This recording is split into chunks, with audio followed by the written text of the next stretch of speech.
नमस्कार, टीव्ही9 मराठीच्या news top 9 मध्ये आपलं स्वागत. मी प्रज्ञा. सुरुवातीलाच पाहणार आहोत मनोज जरांगे पाटील यांनी केलेलं वक्तव्य आणि त्या संदर्भातल्या क्रिया प्रतिक्रियांवरच्या न्यूज टॉप 9.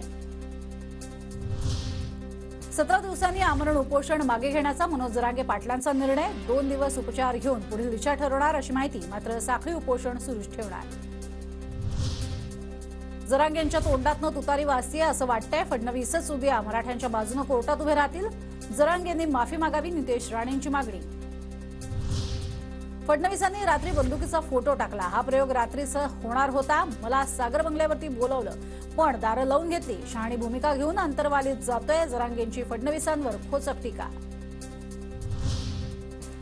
जेव्हा होम डिपार्टमेंटला जाग येते आणि सीमेवरनं परत जा, नाटकावर काम सुरू. छगन भुजबळांची फडणवीस आणि जरांगे पाटलांवरती टोलेबाजी.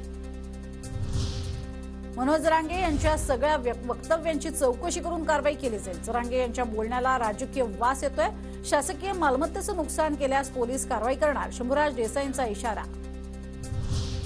मनोज जरांगे यांच्यावर शिरूर, कासारा आणि अंमळनेर पोलीस ठाण्यात गुन्हा दाखल. जरांगेंच्या आवाहनानंतर बीड जिल्ह्यात रास्ता रोको आंदोलन.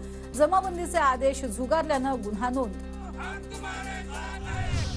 मनोज जरांगे पाटील बारामतीची तुतारी. कार्टून ट्विट करत प्रसाद लाड यांची जोरदार टीका.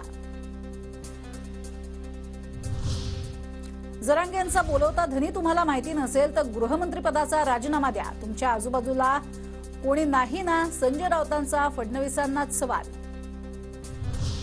सरकारनं महाराष्ट्रातील जनतेची फसवणूक थांबवावी. सौम्य लाठीचार्ज करण्याचे आदेश फडणवीसांनीच दिले होते. नाना पटोलेंचा आरोप. तर मुख्यमंत्री आणि जरांगे यांच्यातील संवाद जाहीर करण्याचीही मागणी.